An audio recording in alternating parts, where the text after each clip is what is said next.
The Lord is good all the time.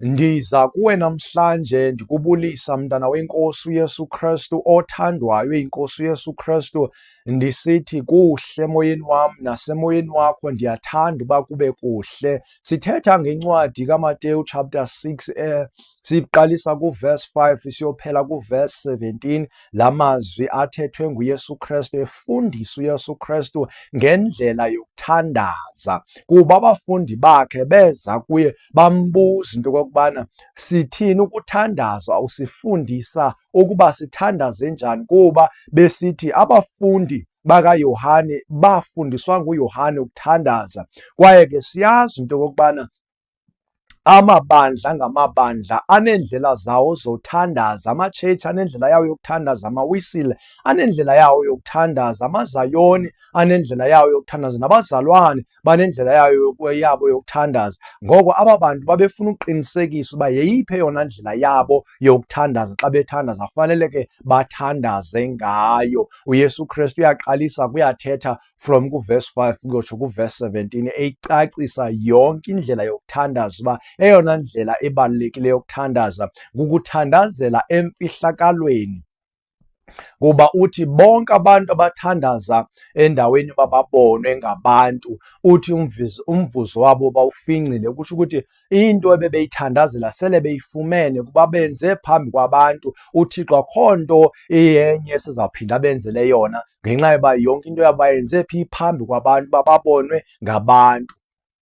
Kodwa uthi nina xa nithandaza nibongene ezindlini, nivale umnyango, nithandaze emfihlakalweni, kuThixo wenu ovayo emfihlakalweni anivuze ekuhleni. Ekuhleni ke bazalwane, kulapho khona kusemini, kulapho wenza khona into enza uba ubonwe ngabantu. Kusekuhleni apho kulapho uzawuvuzwa khona. Kodwa umthandazo wakho oviwayo nonanzwayo nguThixo ngulo uwenze emfihlakalweni. Umzekelo ke, xa uzawuyowenza i-open air, uyoshumayela mhlawumbi emall, mhlawumbi uyoshumayela etaxi rank, apho uzawuthi uyoshumayela khona mhlawumbi kwisection ethile.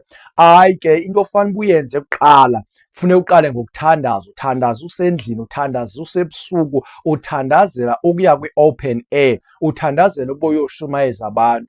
Then xa sowufika phaya sowushumayela, awusathandazi ngoku, sowubizela abantu uThixo, sowuyabashumayeza ngezwi likaThixo, ngoThixo wethu ophi osemazulwini. Abantu bayive imeseji obashumayeza wona, baze abantu baguquke. Ngokuguquka kwaba bantu, kulapho khona ke ngoku umthandazo wakho uvuzwa khona wena ekuhleni nguThixo, ngokuba abantu bakuphulaphule, bakumamele, baguquke, bazinikele kuThixo. Yintoni leyo? Kukuvuzwa kwakho, uyavuzwa apho, umvuzo wakho lowo. Kodwa uba ngabana uthe wawuthandaza ekuhleni, that means lowo mvuzo bowulindele awusazuwenzeka. Abantu abangayenzi le nto, umvuzo wabo abawufumani, usuke sowufinciwe. Ke ngoko ke yiloo nto ndisiza kuwe nale nto athi uYesu Kristu afundise uBawo wethu osemazulwini.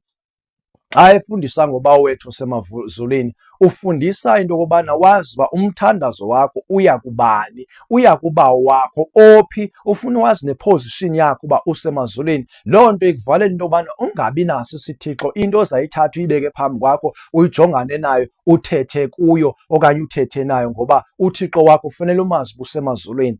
Asethi ke ngoku igama lakhe malingcwaliswe emhlabeni, kwenziwe intando yakhe njengoba isenziwa phi? Emazulwini. Funa umazi uba uThixo wakho unezulu. That means umehluko ukhona apho. And then ugqibele ke ngoku ngokuqhubeka nawo umthandazo. Siyawazi sonke umthandazo onguBawo wethu osemazulwini. Emveni koko ke ngoku uqala ngokumdumisa, ngoba kaloku uqala umbiza uba ungubani, uxele nguThixo, uxele nguThixo. Xa ugqibile ukumdumisa, uqalise ke ngoku ucele isonka semihla ngemihla, ucele ke ngoku izinto ongafuni ungena kuzo nezinto ofuna ukusindiswa kuzo. Ugqibele futhi kwangokuthini? Kwangokumdumisa futhi, uxelise udumo nako konke okungokwakhe, okufanele ukuba kuthini ke bazalwane? Kuye kuye, ngoba uThixo uyadunyiswa xa uqala, uphinde udunyiswe naxa sowugqibile ukwenza njani? Ukuthandaza. Umthandazo ongenandumiso, that means lo mthandazo awum-invite uThixo. uThixo uya-invayithwa kuba ezwini lakho uthi ndibize ndisesekufutshane, ndifune ndisenofumaneka. So ke yindlela, icriteria kaYesu Kristu inzulu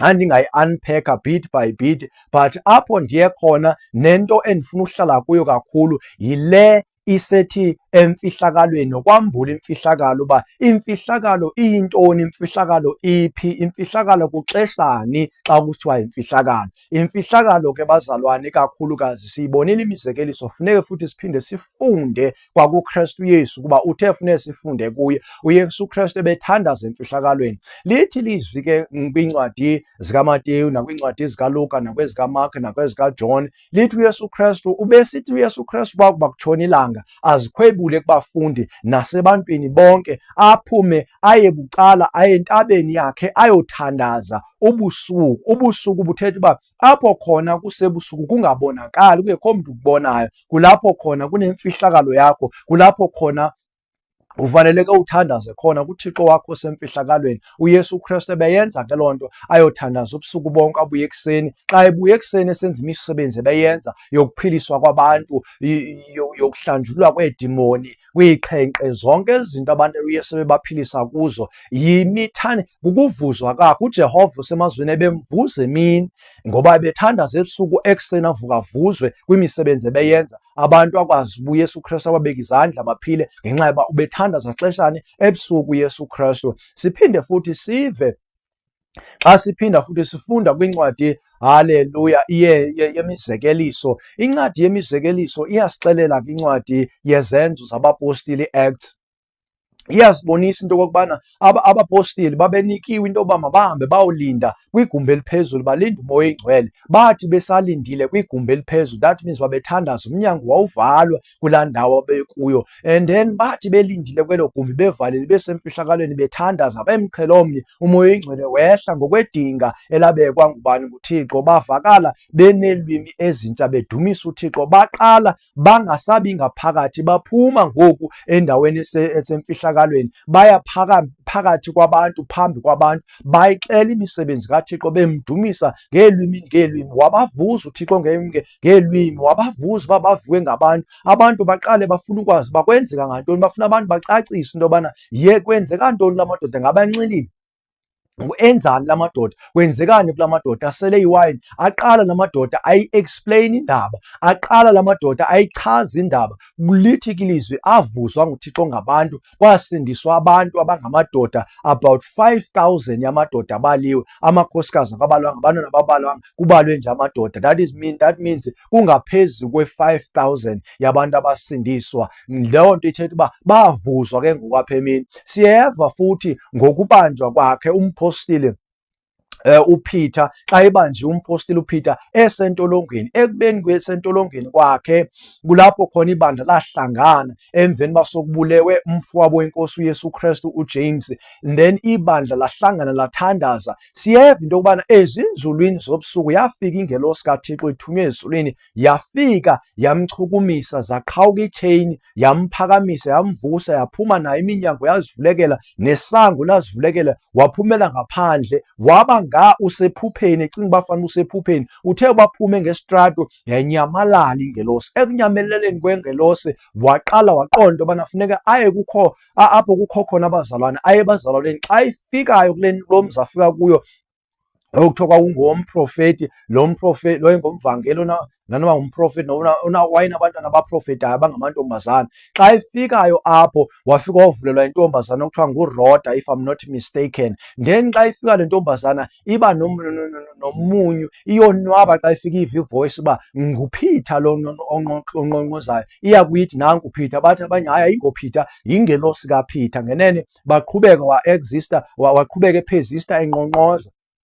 Uthe benqonqoza bemvulele, wangena wabathulisa. Emveni koko ndifuna ucacela le ndawo yoba babesemfihlakalweni kusebusuku bethandaza, and then kwenzeka yonke le nto. Ingelosi kaThixo yehla, betheni, besemfihlakalweni bethandaza, bavuzwa nguThixo ngumntu ababemthandazela. Kwenzeka ntoni? Wakhutshwa entolongweni, waba kunye nabo, bevuzwa nguThixo ngenxa babethandaza kuThixo emfihlakalweni, kuThixo ophi bazalwane, uThixo osezulwini, uThixo othi bonke ababiza igama lakhe bayosindiswa, bonke ababiza igama lakhe abanawudaniswa. So babethandaza lo Thixo onguThixo oyingcwele ka-Israyeli, babemthandaza ke ngendlela abafundiswe ngayo nguKristu Yesu. Siyaphinda siyeva futhi kwakhona abazalwane ekubotshweni kwakhe uPaulus noSilas lithi izwi ezinzulwini zobusuku bethini bazalwane besuka badumisa uThixo. Ekudumiseni kwabo uThixo bamdumisa besemfihlakalweni, beseluvalelweni. Emveni koko kwakusebusuku, kulixesha elirayithi loba abantu bathini bazalwane bathandaze kuThixo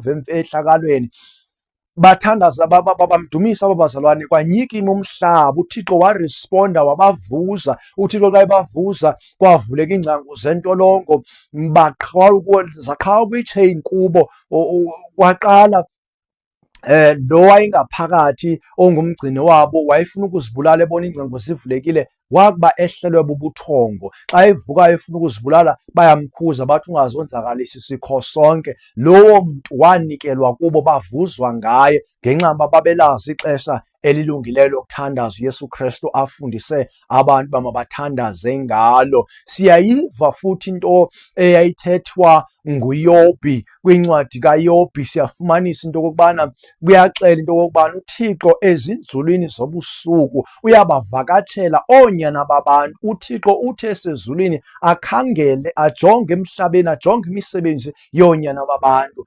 Loo nto ithetha into okokubana uThixo unedinga nabantu bakhe ngexesha lasebusuku. Ixesha lasebusuku, more especially from ukuqala ku-12 ukuyotsho ku-6 o'clock, eyona hype time yakhona yango-12 kuyotsho ku-3 yeyona time ebaluleke kakhulu kwi-kingdom of darkness, kwimbuso kaSathani. Yeyona ayiklemayo umbuso obumnyama uba yi-hour yakhe yosebenza, u-12 wasebusuku ezinzulwini zobusuku kuyotsho ngo-3. That means umzalwane othi athandaze ngeli xesha ngumzalwane obambana nengelosi kaThixo, obambana namazulu, ngumzalwane othandaza apho ingxolo ingekho khona, apho khona emelana nabo bonke oomoya abasetyenziswa nguSathane, abathakathi, iinyangi, izangoma, bonke abantu abasebenza imisebenzi yasebusuku abaxhumene nomkhathi. Uthi abaphazamisa umzalwane othandaza ngelo xesha because umthandazo wakhe uyadirect ube against bona, uphazamise bona, kuba wenza uba uThixo ajonge emhlabeni. Xa ejonga uThixo emhlabeni, that means iglory kaThixo iba kule ndawo ajonge kuyo uThixo. Xa ejonge umsebenzi walo mzalwane othandaza okanye nomzalwane kazothandazayo, kuba khona i-disturbance kwii-connections zobumnyama.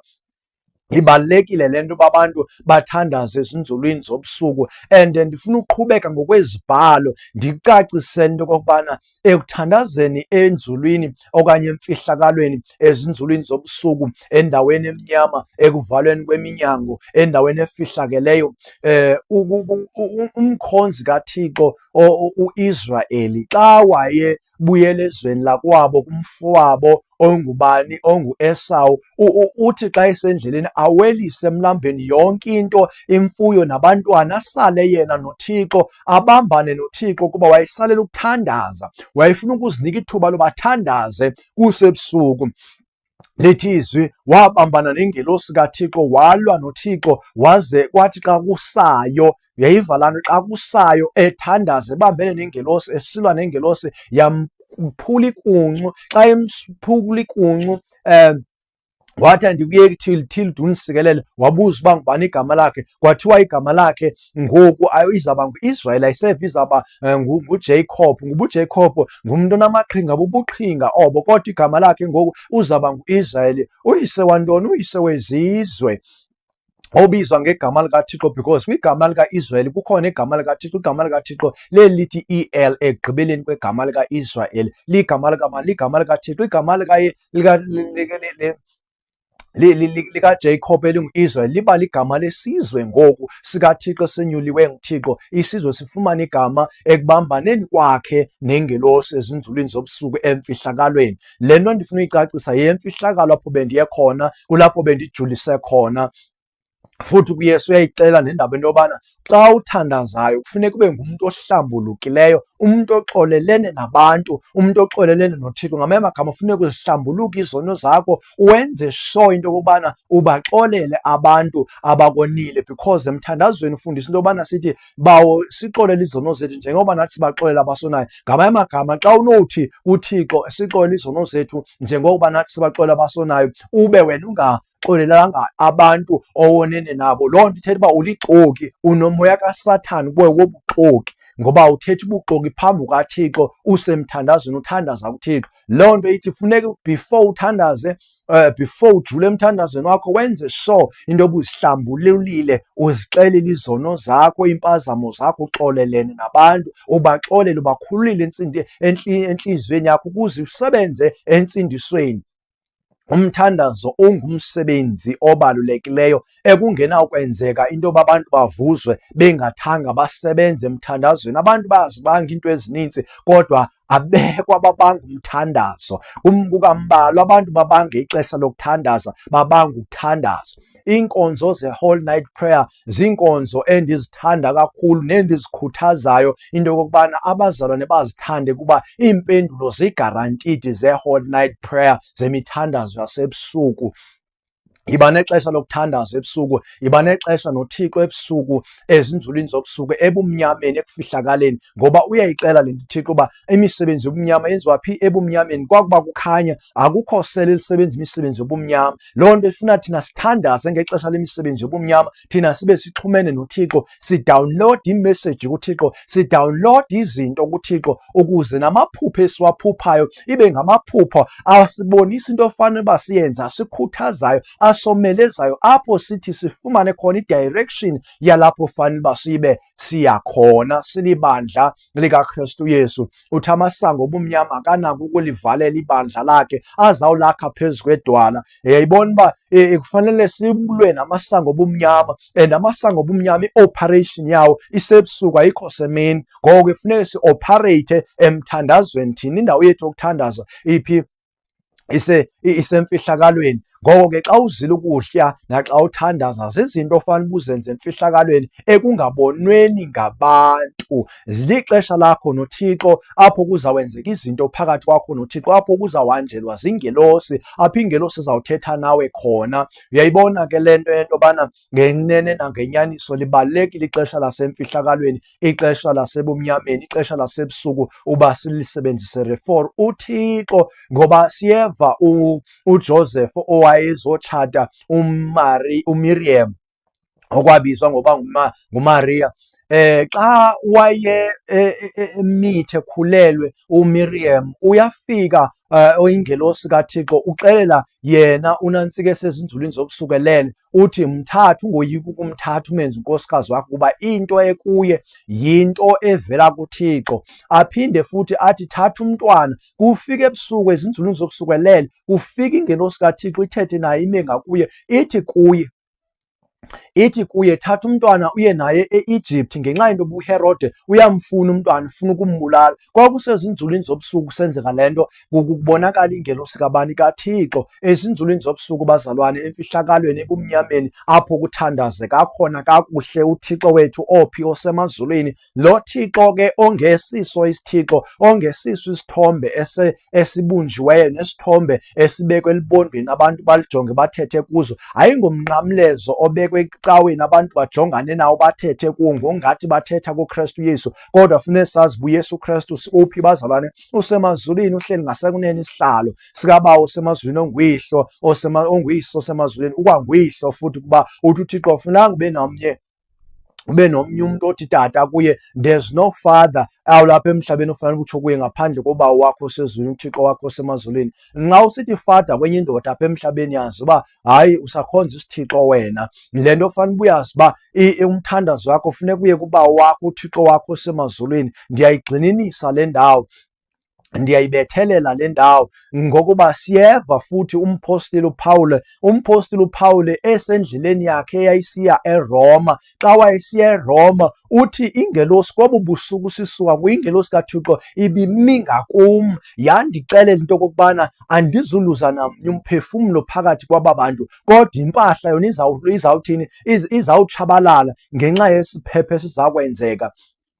Ngenxa ye-shipwreck eyayizawenzeka. Mntana kaThixo, ndifuna wazi uba ixesha lokuthandaza lokwenzeka kwezinto embusweni kaThixo kusebusuku, ngoba ebusuku ziyavakatsha iingelosi zibafikela abantwana bakaSimakade, abantwana bakaThixo phezu kwawo konke, abantwana bakaJehova. Nawe uba usindisiwe, yimfihlo ofanele uyazi le, noba abanye abantu bangakuxeleli. Ziyenzeka izinto emthandazweni wasebusuku ngo-12, emthandazweni wasebusuku ngabani ngo-3 o'clock. Zezo ngawona maxesha xa udesperate ufuna i-quick solution ngokuthi uye emthandazweni kuThixo, ngamaxesha abalulekileyo lawo. Ngeke ungaphendulwa nguThixo, ngoba uThixo akabadanisi ababiza igama lakhe, abathembekile nabamkhonzayo nabathembekile kuyo. Akasoze akudanise uThixo wethu osisimanga.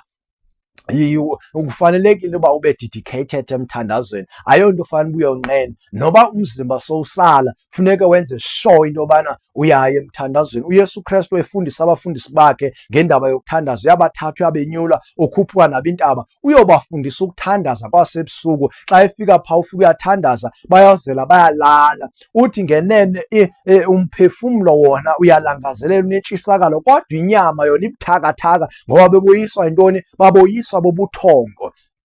Bekuloo ntaba bethandaza abazalwane ebusuku, kulapho khona uYesu wakutransforma. Ekutransfomeni kwaYesu Kristu kwabonakala kusenzeka izinto, kubonakala uMoses, kubonakala uElijah besehla bethetha noYesu Kristu. Wasuka uPeter wabhuda wathi singenzi nje amaphembe apha kule ndawo, wehlila ifu laba phezu kwabo wathetha nabo uThixo. Mntakabawo, kubalulekile ukuthandaza emfihlakalweni, apho ubucala, apho khona usemfihlakalweni, apho khona ungenawuphazanyiswa zezinye izinto, ungenawuphazanyiswa ngabantu. Inguwe noThixo nibambana.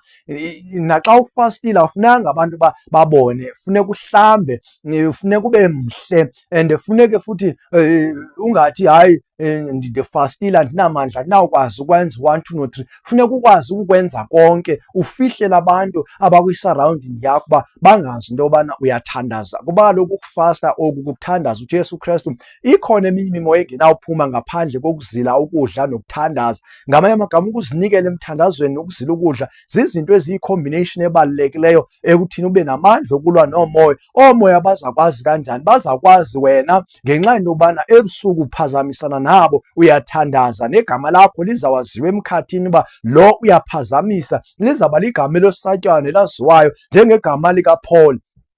Bale iidimoni zithi ewe uPaul siyamazi, uYesu siyamazi, ningoobani nina? Koonyana bakaSkeva. Boyiswa ziidimoni because babengalazi ixesha elilungile lokuthandaza neloba bazenzela igama kwi-realm of the spirit. Bazalwane, kubalulekile ukuthandazela emfihlakalweni, kubalulekile ukwenza izinto ngokwasemfihlakalweni. Xa sewuyowenza izinto ezifuna uba mawuvuzwe, xa sewuyofuna umsebenzi, yinto oyenza emini but ubuthandaze ebusuku. Xa sewuyoshumayela, yinto bowuyenza ebusuku, ukuthandazela ukuyoshumayela. Xa sewuyoshumayela, lixesha lakho lobuvuzwe nguThixo, abantu basindiswe, abantu baphiliswe, imoya kaThixo wehle, abantu basinde. Is because wena uthandaza nini? Ngexesha elifanelekileyo, uthandaza emfihlakalweni. Uyayazi imfihlakalo uba umsebenzi wayo yintoni. Mnta kaThixo, ndithetha ezi zinto kuwe kuba ndifuna wazi, kuba ndifuna ufikelele ebudodeni kule nto kaKristu, kule nto yensindiso, ngoba kufanelekile sifikele ebudodeni. Kufanele sifikelele ekumazini uThixo, ngoba ngumnqweno wakhe uba sifikelele kuyazi inyaniso ngayo. Inyaniso sekuthandazeni emfihlakalweni. Sithandaza emfihlakalweni, amanye imithandazo epapatishwayo kuthiwe kwenziwa i-21 day fasting. Andiyiqondi uba iyimfihlakalo okanye isemfihlakalweni because yapapashwa.